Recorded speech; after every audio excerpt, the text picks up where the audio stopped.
ধরেন আপনি একটা মধ্যবিত্ত পরিবারের সন্তান।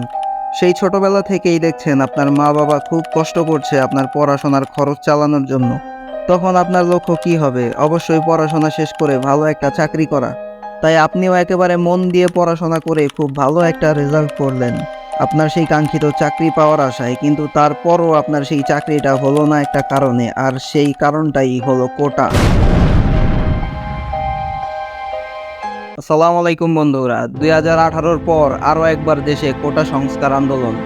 দিন যতই যাচ্ছে এই আন্দোলন আরও তীব্র আকার ধারণ করছে। ছাত্ররা রাস্তাঘাট অবরোধ করে রেখেছে, যার কারণে সাধারণ মানুষ ভোগান্তির মধ্যে পড়ছে। এক মহিলা তো ছাত্রদের টিকটকার বলে পড়েছে বিপাকে। ওরা বলছে আপনি টিকটকার বলেছেন, এটাকে অস্বীকার করছেন? কেন আমি তো অস্বীকার কেন করবো? আমি তো সব থেকে ওখানে যাই নয়, পুলিশকেও বলে আসছেন।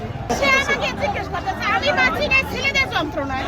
কে আইছে আমার ছেলে? আপনি বলেন তো ওই কি তো এদিকে আওয়ামী লীগের সাধারণ সম্পাদক ওবায়দুল কাদের বলেন, আমরা ধৈর্য ধরছি।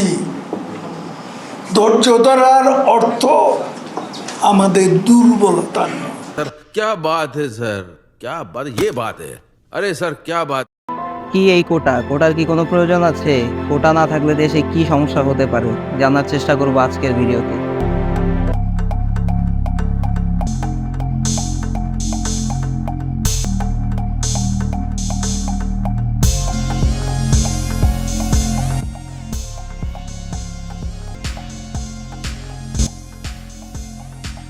বাংলাদেশের সংবিধানের কোথাও কোনো কোটা সম্পর্কে উল্লেখ করা নেই। বাংলাদেশের সংবিধানের বিভিন্ন জায়গায় সমতার কথা বলা হয়েছে, কিন্তু এই কোটা ব্যবস্থা খুব সহজেই মানুষের মধ্যে বৈষম্য সৃষ্টি করছে। এটা আপনার কাছে তখনই স্পষ্ট হবে যখন দেখবেন 46তম বিসিএস এ ক্যাডার পোস্ট ছিল 3140টি, যেখানে পরীক্ষার্থীর সংখ্যা ছিল প্রায় 3.5 লাখ। বুঝতেই পারছেন কতটা কাঙ্ক্ষিত বিসিএস। দেশের প্রায় 2 থেকে 3 কোটি মানুষকে সুবিধা করে দেওয়ার জন্য দেশের প্রায় 14 থেকে 15 কোটি মানুষকে সরকারি চাকরি থেকে বঞ্চিত করা হচ্ছে এই কোটার মাধ্যমে। কোটা কি? কোটা মূলত দেশের পিছিয়ে পড়া জনগোষ্ঠীকে সমতায় আনার একটা সিস্টেম। আপনার মনে হতে পারে তাহলে এখানে সমস্যা কোথায়? সমস্যা হলো বাংলাদেশ সিভিল সার্ভিস বা বিসিএস। বর্তমানে বিসিএস প্রার্থীদের জন্য 56% কোটায় নির্ধারণ করা, যেখানে মেধায় নির্ধারণ করা মাত্র 44%। এই 56%-এর মধ্যে 30 ভাগ মুক্তিযোদ্ধাদের জন্য, 10 ভাগ করে নারী ও জেলা কোটা, 5 ভাগ ক্ষুদ্র নৃগোষ্ঠীর জন্য, আর 1 ভাগ শারীরিক প্রতিবন্ধীদের জন্য বরাদ্দ করা। এর মানে বুঝতে পারছেন? এর মানে আপনার আমার মতো সাধারণ মানুষ সারা জীবন পড়ালেখা করে যতই ভালো রেজাল্ট করুক, তারপরও আমাদের চাকরি পাওয়ার অনিশ্চয়তা থেকেই যায়। কারণ এখানে 56%ই চলে যাচ্ছে কোটায়। যাদের কোটা আছে তাদের রেজাল্ট তেমন ভালো না হলেও কোটার সুবিধায় তারা চাকরি পেয়ে যাচ্ছে। আর সবচেয়ে বড় যেই কোটাটা, মুক্তিযোদ্ধা কোটা, এই কোটার কি এখন কোনো প্রয়োজন আছে? 1971 সালে বাংলাদেশ স্বাধীন হওয়ার পর বঙ্গবন্ধু শেখ মুজিবুর রহমান দেখলেন হাজারো মানুষ যারা প্রাণের বিনিময়ে এই বাংলাদেশকে স্বাধীন করেছে তারাই অর্থনৈতিকভাবে সবচেয়ে পিছিয়ে। তাই 1972 সালে বঙ্গবন্ধু এই কোটা সিস্টেম চালু করে দেন, যাতে হাজারো ক্ষতিগ্রস্ত মানুষ নিজেদের স্বাভাবিক জীবনে ফিরে আসতে পারে। আর তখন কোটায় নিয়োগ করা হতো শতকরা 80 ভাগ, মাত্র 20 ভাগ মেধায় নিয়োগ করা হতো। 1975 সালে বঙ্গবন্ধুর মৃত্যুর পর খুব লম্বা সময়ের জন্য এই কোটা সিস্টেম বন্ধ হয়ে যায়। তারপর 1996-তে যখন হাসিনা সরকার আবার ক্ষমতায় আসে, তখন আবার পুনরায় এই কোটা সিস্টেম চালু করা হয়। কিন্তু তখন যারা মুক্তিযোদ্ধা ছিল তারা আর এই সুবিধাটা পাচ্ছিল না, কারণ তাদের চাকরির বয়স অলরেডি পার হয়ে গিয়েছে। তখন 1997-এ মুক্তিযোদ্ধাদের সন্তানদের জন্য এই কোটা নিয়ম চালু করা হয়, যা 2001 সাল পর্যন্ত বলবৎ থাকে। পরবর্তীতে যখন এই সরকার আবার ক্ষমতা হারায়, তখন এই কোটা সিস্টেম আবার স্থগিত হয়ে যায়। পরে 2008 পরবর্তী নির্বাচনে যখন এই সরকার আরও একবার ক্ষমতায় আসে, তখন আবার পুনরায় এই কোটা সিস্টেম চালু করা হয়। কিন্তু তখন শুধু মুক্তিযোদ্ধা বা মুক্তিযোদ্ধাদের সন্তানরাই না, মুক্তিযোদ্ধাদের নাতিপুতি সহ এই কোটার সুবিধা পেতে থাকে। তাই 2018 সালের ফেব্রুয়ারি মাসে সারা দেশের ছাত্ররা কোটা সংস্কার আন্দোলনে নেমে পড়ে, যার ফলে প্রধানমন্ত্রী শেখ হাসিনা কোটা ব্যবস্থা বাতিল করে দেওয়ার প্রজ্ঞাপন জারি করে। তারপর 2021 সালে এসে সেই প্রজ্ঞাপনের বিরুদ্ধে সুপ্রিম কোর্টে রিট করে কিছু বীর মুক্তিযোদ্ধার সন্তানেরা, আর এবার রায় হয় তাদের ফেভারে। দফায় দফায় শুনানির পর গত 5ই জুন সরকারি চাকরিতে মুক্তিযোদ্ধা কোটা বাতিলের সিদ্ধান্তকে অবৈধ ঘোষণা করে সুপ্রিম কোর্ট।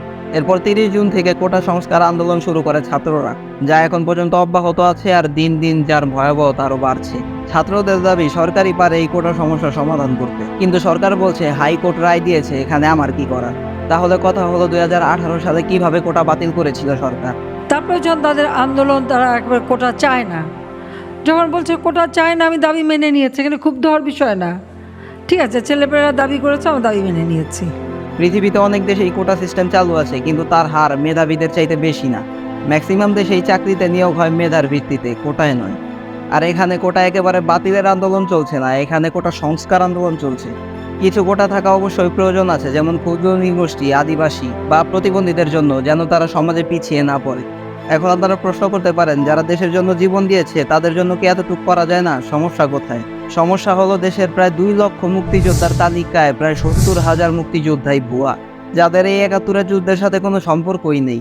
তারা এই কোটার সুবিধায় সরকারি চাকরি হাতিয়ে নিচ্ছে, যার কারণে বাংলাদেশের হাজার হাজার মেধাবী ছাত্রের হক নষ্ট হচ্ছে। তাদের রেজাল্ট যথেষ্ট ভালো হওয়ার পরও তারা চাকরি পাচ্ছে না। আর শুধু তাই না, অনেক ভুয়া মুক্তিযোদ্ধা তো নিজের ভুয়া সন্তানও বানাচ্ছে, তারপর কোটার মাধ্যমে সেই সন্তানদের চাকরি দিয়ে তাদের থেকে মোটা অঙ্কের টাকা আদায় করছে। নিজের সনদ অপব্যবহার করে এদের 5 জনকে দিয়েছেন সরকারি চাকরি। তবে শুধু সন্তানদের চাকরি নয়, বাবা সেজে নিজেও রাতারাতি কামিয়েছেন লাখ লাখ টাকা। বগুড়ার সোনাতলা উপজেলার খিতারের পাড়ার বীর মুক্তিযোদ্ধা রফিকুল ইসলাম বিরল এই ঘটনা ঘটিয়েছেন।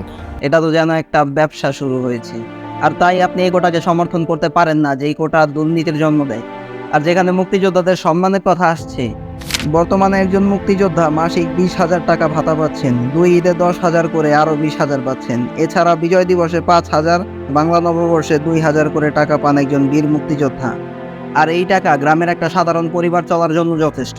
আর অনেক মুক্তিযোদ্ধা তো নিজেই এই কোটার বিপক্ষে। অনেকের মন্তব্য, তারা তো এই কোটার জন্য দেশকে স্বাধীন করেনি। চরম সত্যি কথা যে মুক্তিযোদ্ধারা এটা কখনো কোনোদিন চায় না।